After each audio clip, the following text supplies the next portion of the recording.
Welcome back to the Real News Network. I'm Paul Jay in Washington. Joining us again is Matt Welch. He's the editor-in-chief of Reason.com, Reason Magazine. Thanks for joining us. Thanks for having me. So, from a libertarian perspective, or at least from your libertarian perspective, who and what are the teabaggers? I wouldn't use that term, the Tea Party activists. I think teabaggers is a sort of pejorative, nose-tweaking thing. And as much as I like to be pejorative towards everybody in America, I lower on my totem pole are people who actually aren't part of political parties. But it's a good open question who they are. Are they libertarians? I think it's more that what they've been talking about has been very consistently a libertarian message. Are they personally libertarians? I think that they themselves might say no. I was at the 9/12 rally here in Washington where there was close to 100,000 people wandering on the streets. And I was very curious myself, who are these people? Where were they when the same policies were being enacted under George W. Bush? To what extent, if it's at all determinable, are they motivated by things that I would consider to be kind of ugly, whether racism or something else like that? I was genuinely curious. And looking at the signage, talking to people, it was a overwhelming sentiment that everything was about limiting the size of the government, limiting the scope of the national debt, limiting government spending, getting government out of the healthcare.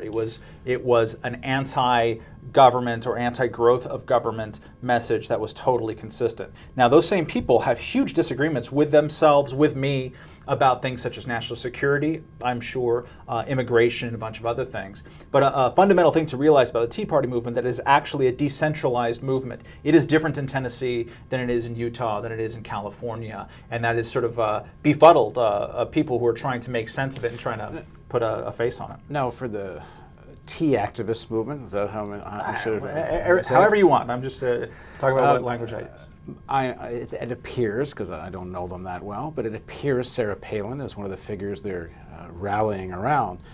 Sarah Palin, I can't imagine, has anything to do with libertarianism. I mean, she's for the military, not just for the military, she's for the 1,000 military bases, she supports the wars abroad. She supports George Bush's foreign policy.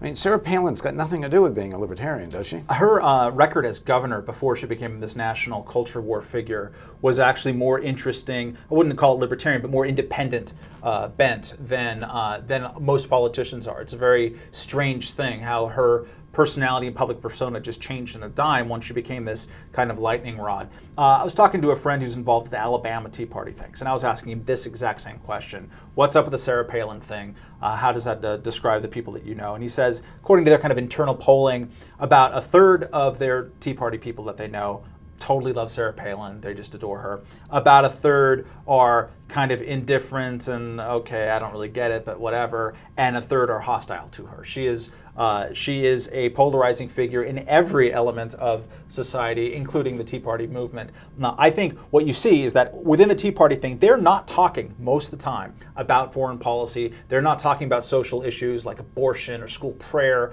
or immigration, which is a semi-social issue. They just aren't talking about it. What they are talking about is, let's all agree on this stuff. And that's where you see things like Sarah Palin endorsing Rand Paul, the son of Ron Paul, for the Senate seat in Kentucky to replace Jim Bunning.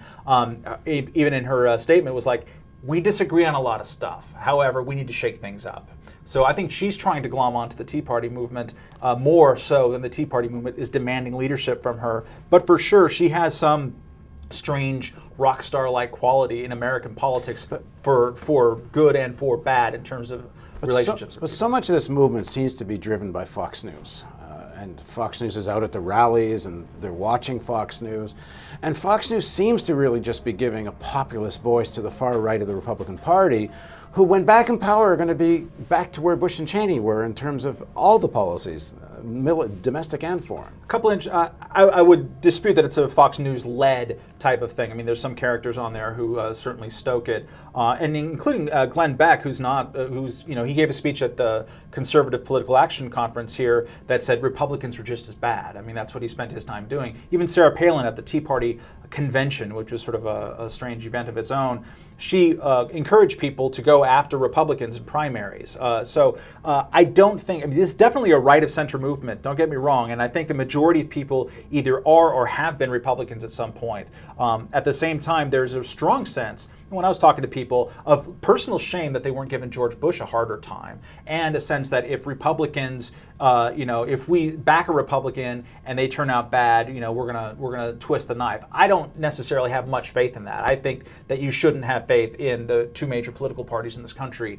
End of story. And for me, the Tea Party movement at its best and at its most promising is less partisan. It actually swarms towards moments of enthusiasm to try to affect legislation, to try to affect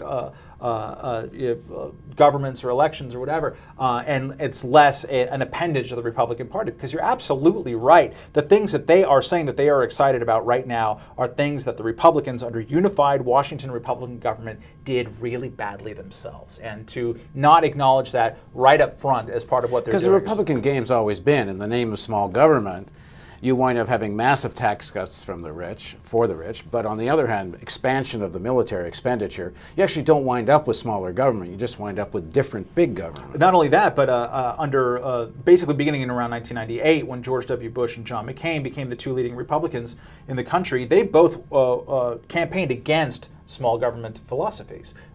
Compassionate conservatism, national greatness conservatism. This was a way to, George Bush doubled the size of the Department of Education instead of getting rid of it. He increased regulation, including financial regulation, more than any president since Richard Nixon. He increased the size of government more than any since Lyndon Johnson. The limited government part of the Republican Party has been missing in action with a couple of sprinkles of exceptions over the last 10 years. And the small government rhetoric from the Republicans, in my opinion, is essentially fraudulent. Yes. On the other hand, it appeals to this movement, but within the Republican Party and the war that's coming for control of the Republican Party, one assumes, what happens to the kind of clarity of message that was coming from Ron Paul type libertarians on foreign policy? Because Paul was so clear on Afghanistan, so clear on the issue of on the foreign policy issues, but the Teabaggers movement certainly isn't. So is he compromising that to get support from the movement? I don't think that Ron Paul compromises. You've seen him, probably talk to him. He's going to say what he's going to say. He has his own principles. They are very easy to understand. They are what he believes in. And I think that's part of the reason why he's popular, including winning the straw poll at that aforementioned CPAC conference. People are attracted to men of genuine principle. I think Ron Paul is a man of genuine principle. I don't think that the Republican Party as a whole is ready for someone like that to be its main nominee or main spokesman or whatever. So what you will see is a softening of some of those messages by people who would claim to have the Ron Paul mantle going forward. But it's an open question. They have not figured out their ideas about foreign policy. There is still this hugely militaristic idea about foreign policy that's very popular among Republicans. I would say among a majority of Republicans.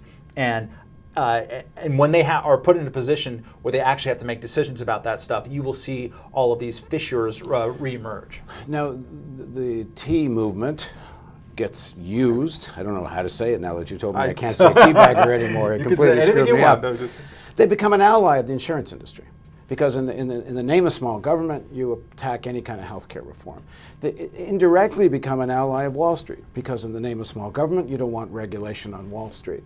So that with the boogaboo being big government, the Wall Street, pharma, healthcare, and other corporate monopolies don't get touched by this movement. Don't they see the contradiction in that? I would say, don't you see the contradiction in this, which is that the bank bailouts, the bailouts of Wall Street, are exactly what's unpopular. That's what has caused a bunch of this. It's not. But why isn't the Ponzi scheme unpopular too? It is unpopular as well. Well, how are they going to deal with a Wall Street that wants to sell? By letting them go bankrupt.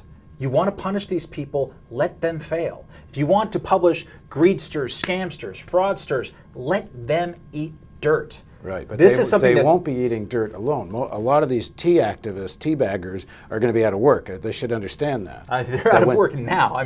But when this crashes, there'll be millions more. Well, I don't think that's a solved question. Remember when Barack Obama said, we need to pass the stimulus or else. The or else was, we might get unemployment above 8%. well, they passed a stimulus and unemployment went north of 10%. I think it's not solved at all. But the contrary argument is instead of the multi-billions of dollars that went to bail out the banks could have been used as stimulus, social spending.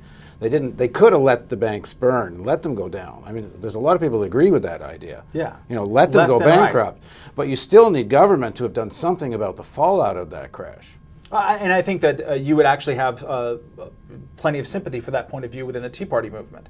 I think the fundamental thing that Americans, forget about Tea Party activists for the moment, Americans hate the bailouts. They just hate them. They've been unpopular every step of the way. There's a fundamental sense of this is unfair. These are people who are made their own bad decisions, and yet we're paying for them and not them. There's something wrong with that, whether that's in Detroit, whether that's in Wall Street. And in fact, the healthcare reform you're talking about, the insurance industry and the whole medical industry has been bought in and bought off every step of the way. This is reform that they helped write. And there is an understanding among the Tea Party activists that you're talking about. I mean, it's not being on the side of insurance to be against a reform that the insurance companies are at least half bought into at this point.